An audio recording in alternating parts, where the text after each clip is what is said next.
What's up, everybody? Celtic Scarecrow here, back whenever you get those 10s and 20 views. It is Thursday, which means time for my weekly NFL predictions. Yeah, I'm wearing a green shirt underneath the red hoodie, so if it looks like my body is vanishing, I'm just ahead, it's because, no, it's horror season, so why not? So last week I went 7-9. I should have been 8-8 if I didn't take the Giants just for the lulls. But that brings my season total to 35-29. We got four teams on bye this week: Detroit, Tennessee, Philly, and San Diego. Again, the Chargers. Last week, a few games went not the way I saw them. Carolina, Cincy, it was more or less a bad turnover that cost us the game there, and with all the injuries that kind of hurt us there. But Tampa kicking the crap out of Philly, did not see that happening. Colt beating Pittsburgh, did not really see that happening. But then again, Joe Flacco came in, and that's Joe Flacco versus the NFC North teams. Let's see where the other ones I didn't see coming. Buffalo whooping the crap out of Baltimore whooping the crap out of Buffalo. Didn't really see that happening. Could see Baltimore winning, yes. 35-10 though, not so much. And the god-awful game between the Denver and the Jets. But let's move on to this week's game. Tonight we have the Tampa Bay Buccaneers versus the Atlanta Falcons. I'm throwing the verse sign back up. Verse. Nah, never mind. It's gone away. I'm leaning towards Tampa. They did look really good against the Eagles. The Eagles have a good defense. Their offense is sus, though. Atlanta has been playing better. They did just beat New Orleans, but how good is really New Orleans? It's a hard question to answer. Normally by now you kind of have a feel for a team, but we don't. So I am going to take Tampa because I feel like we can beat Tampa. I think we beat both teams, but can I get a tie in this game realistically? Moving on to the New York Jets taking on the Minnesota Vikings. And this game is in London. Takes place at 9:30. I'm going Vikings. Vikings have looked really good with Sam Darnold. The Jets lost a game where they gave up -7 passing yards in the first half. Yeah. So that's just the Vikings. We skipped the Panthers game because I always save my team for last. Next up, we got the Baltimore Ravens versus the Cincinnati Bengals. It's a 1 o'clock game. Cincinnati looked better. We'll say that. They looked better. They have way too much talent. The big play that kind of cost us was the interception, which Darnold got hit as he threw, so there's that. And Baltimore showed up last week. If Baltimore can keep that up, they're going to be very good going forward. So I am taking Baltimore in this game. No. Then we got,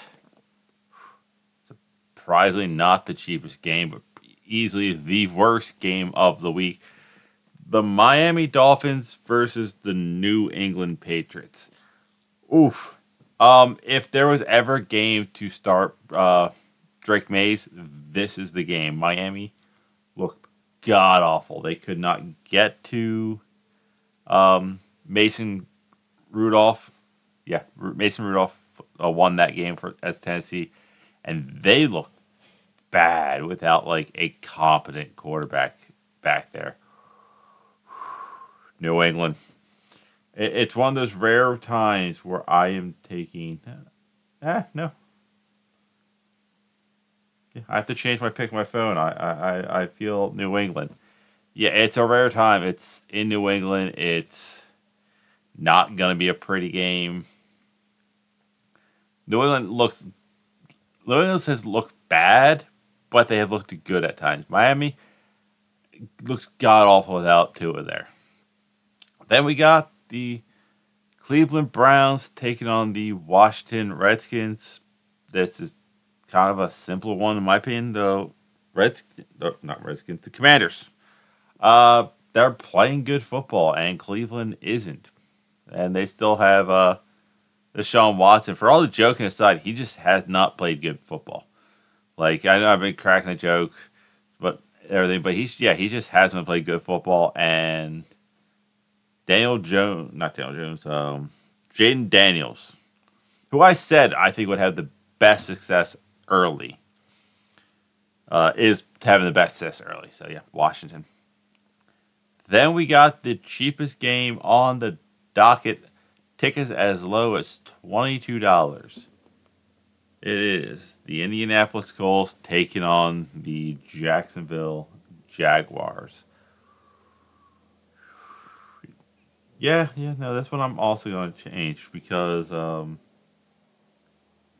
I'm going to keep it. I am taking Jacksonville to get their first win of the year. I have no faith actually in Anthony Richardson to stay healthy, and when he stays healthy, he looks good but not great. He looks good. He looks good but not great. He's kind of he likes throwing it deep. He has no short game, and God, Jacksonville needs to win, so I'm just going to give it to him here. Next up, we got the Buffalo Bills versus the Houston Texans. Buffalo, the Devontae Adams is probably looking for a trade. You would be a great place to go with that. You add Curtis Samuel, Coleman, Shakir, and then Devontae Adams, that wide receiver core. That could be like a really nice core there for Josh Allen to throw to. But with Von Miller suspended, I'm going Houston. It is what it is. The Strouds can't lose too many more games, or we might lose the moon permanently. Next up, we got the Las Vegas Raiders taking on the Denver Broncos. I have no idea what either of these teams are.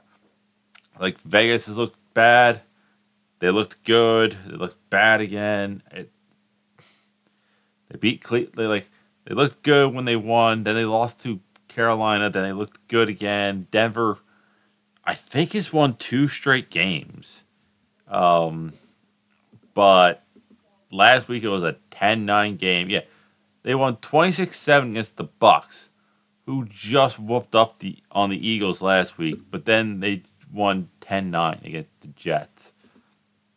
And Raiders, I'm being fair.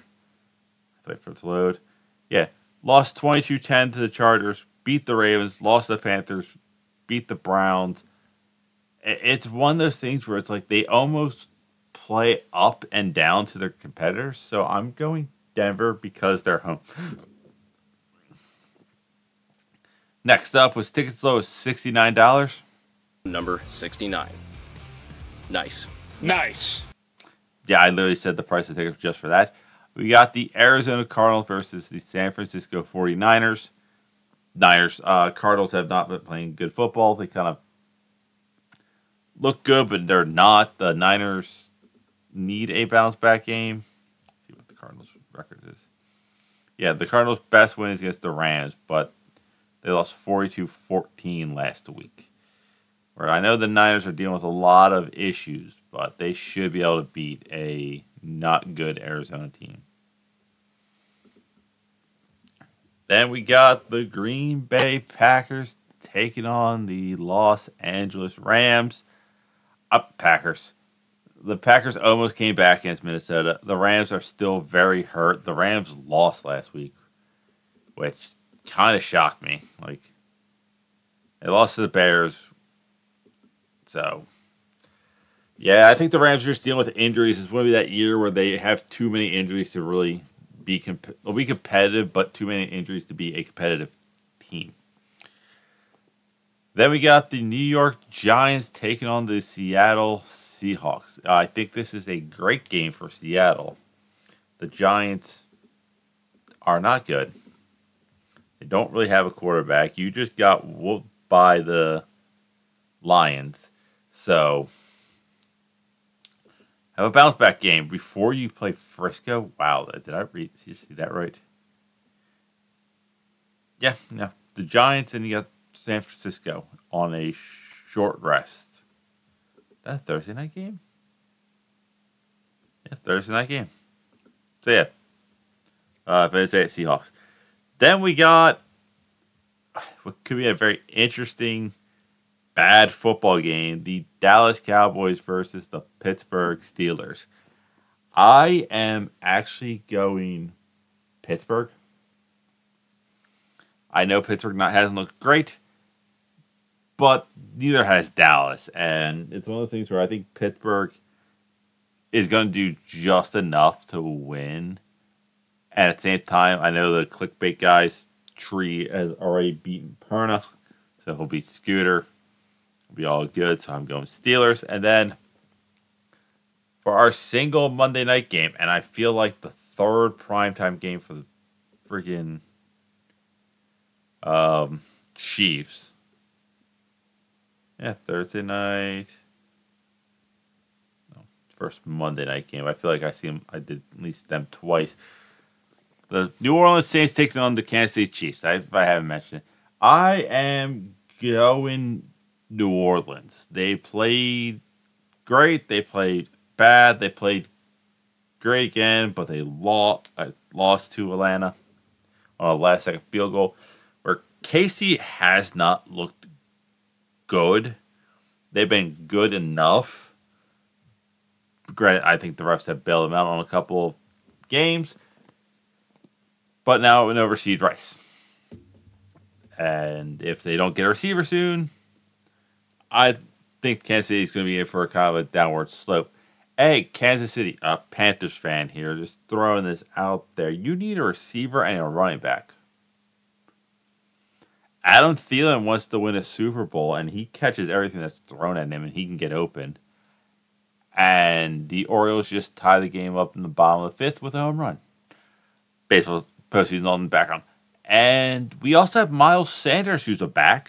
So let's say a second and a fifth, and those guys are yours. I'll get to Panthers in a couple seconds. But yeah, I'm going New Orleans because I think they can keep up with KC offensively, and if their defense comes alive, they shut down the Eagles. So, and last but not least, the Carolina Panthers taking on the Chicago Bears. Yeah, this should have been the primetime game over Dallas and Pittsburgh, to be honest. Because you figure it was originally would have been last year's number one pick versus this year's number one pick in Bryce Young and Caleb Williams. Bears traded number one pick away to Carolina to get Bryce Young. And then we sucked for a year and gave them the number one pick to get Caleb Williams. But it'd be Andy Dalton versus the Chicago Bears. I am going Carolina Panthers. Why? Chicago's offense has not impressed me. Even though Carolina has a ton of injuries on defense, I think we can get to the quarterback just as well as the Colts, the Texans, the Rams, like even Tennessee. I think they want to pick six. Like I don't think Caleb Williams has a touchdown pass, does he? He has 3. Yeah, he has. Caleb Williams has 3 touchdowns to 4 interceptions, been sacked 16 times. So, I definitely think we can get to him. I definitely think we can shake him up. And the way our offense is playing, even though we lost last week, I like what I saw. So, I'm going Carolina in the win. Now, we definitely need to make some moves. And I don't think you trade Deontay Jackson. Like, there's the thing saying, like, oh, Panthers could be trading, a receiver, and I'm like, Johnson looks, I think, oh my God, Deontay Johnson.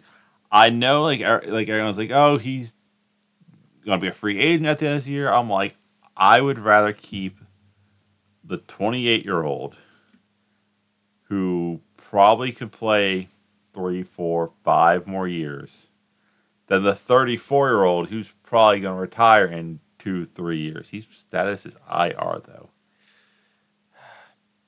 But yeah, if you're going to trade one of the receivers, you trade Thielen.